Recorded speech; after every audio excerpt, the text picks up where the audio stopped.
Hello students, मैं हूं दीपक और आप देख रहे हैं साइंटिया फिजिका चैनल। तो आज से हम एक नई सीरीज की शुरुआत करने जा रहे हैं जिसे बोलते हैं फिजिक्स में टर्म्स। ठीक है, जैसे कि इक्विलिब्रियम है। ओके, तो ऐसी टर्म्स जो हैं बहुत इंपॉर्टेंट होती हैं न्यूमेरिकल निकालने के लिए, कंसेप्चुअल क्वेश्चंस निकालने के लिए और आर्टिकल्स के लिए भी। ठीक है, तो जब आप न्यूमेरिकल्स करते हो तो टर्म्स की बहुत इंपॉर्टेंस होती है। उसमें जो टर्म्स दी होती हैं उसकी आपको क्लैरिटी होनी चाहिए, इन डेप्थ उसका पता होना चाहिए। अगर आपको उसका डेप्थ में नहीं पता तो आप न्यूमेरिकल निकालने में प्रॉब्लम होगी आपको।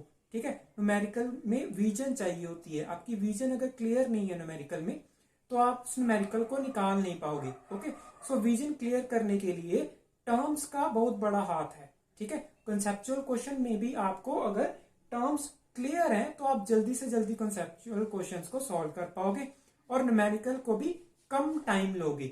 ओके, सो आज से हम टर्म्स सीखेंगे। तो पहली टर्म हम सीखेंगे इक्विलिब्रियम।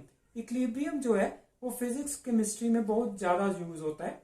तो इक्विलिब्रियम का जनरल मतलब क्या है? ए स्टेट ऑफ बैलेंस। ठीक है, तो जनरली हम बोलते हैं इक्विलिब्रियम को ए स्टेट ऑफ बैलेंस। ठीक है, मतलब बैलेंस होना चाहिए। ठीक है, तो ये एक जनरल डेफिनेशन है, ये कुछ स्पेसिफिक डेफिनेशन नहीं है। तो हम एक और टर्म्स में इसे बोल सकते हैं, लेमन टर्म में, a stable situation where no changes occur. ठीक है, बैलेंस का मतलब क्या है कि एक स्टेबल सिचुएशन है जहां पे कोई चेंज नहीं हो रहा। ठीक है, स्टेट जो है वो चेंज नहीं हो रही। ठीक है, तो ये जनरल डेफिनेशन थी। जैसे अगर आप यहाँ पे इसके आगे कुछ लगा देते हैं, जैसे mechanical equilibrium, hydraulic equilibrium, thermal equilibrium, तो ये जो है वो इक्विलिब्रियम को स्पेसिफाई कर देता है। ठीक है, कौन सा चेंज नहीं हो रहा। अगर थर्मल बोल देता हूं तो मींस टेम्परेचर चेंज नहीं हो रहा। ठीक है, अगर मैकेनिकल बोल देता हूं तो मींस जो फोर्स है उस पर वो नेट फोर्स 0 है। ठीक है, उसकी पोजीशन जो है वो चेंज नहीं हो रही। अगर वो रेस्ट पे है, अगर वो मोशन पे है तो वो कंटिन्यूअस पोजीशन उसकी उतनी ही चेंज हो रही है जितनी पहले हो रही थी।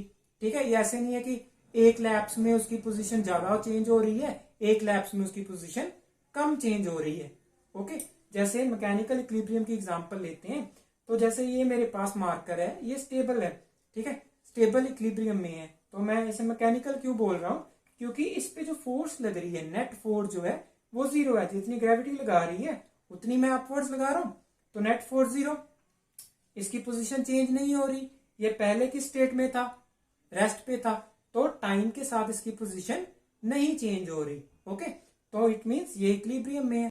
तो यहाँ पे इनिशियल स्टेट जो है वो बहुत इंपॉर्टेंट है। क्यों?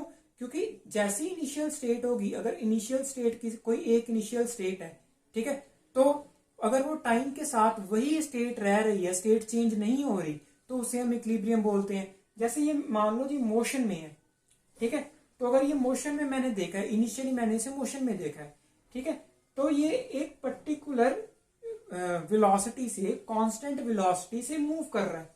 ठीक है, मतलब एक पर्टिकुलर टाइम में एक पर्टिकुलर डिस्प्लेसमेंट ही होती है इसकी। तो ये क्या है? इक्विलिब्रियम में है, जिसे हम बोलते हैं डायनामिक इक्विलिब्रियम। ठीक है, तो फर्स्ट टर्म मैंने चेंज कर दी ना, मैकेनिकल को हटा के डायनामिक कर दिया और स्पेसिफाई कर दिया।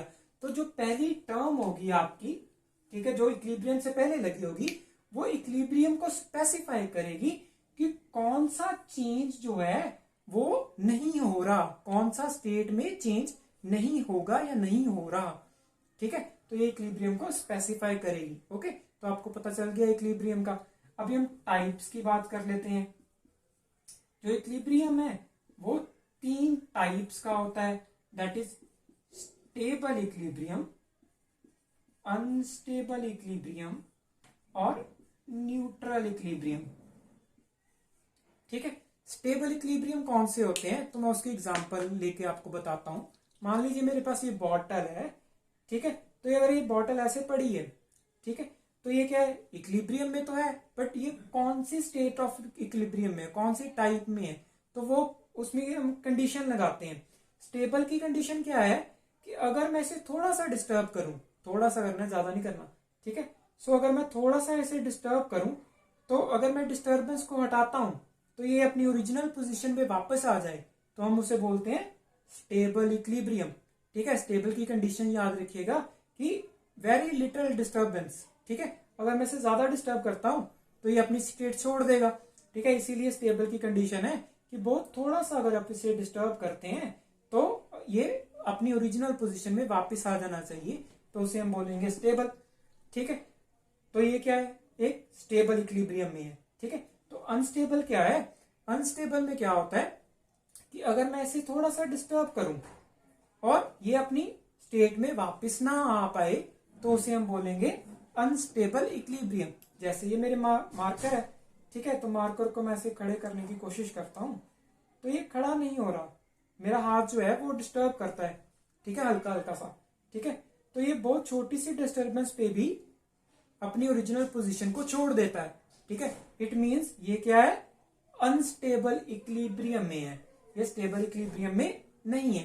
ठीक है, थर्ड एग्जांपल है हमारे पास न्यूट्रल इक्विलिब्रियम। ठीक है, न्यूट्रल इक्विलिब्रियम क्या होता है कि अगर मैं मैकेनिकल इक्विलिब्रियम की एग्जांपल लूं, ठीक है, तो मेरे पास यहाँ पे मार्कर है, तो ये जो इक्विलिब्रियम है अगर ये न्यूट्रल इक्विलिब्रियम में है, ठीक है, तो ये डिस्प्लेसमेंट के ऊपर वेरी नहीं करना चाहिए। मतलब अगर मैं इसे डिस्प्लेस कर दूं तो ये फिर से इक्विलिब्रियम में आ जाए।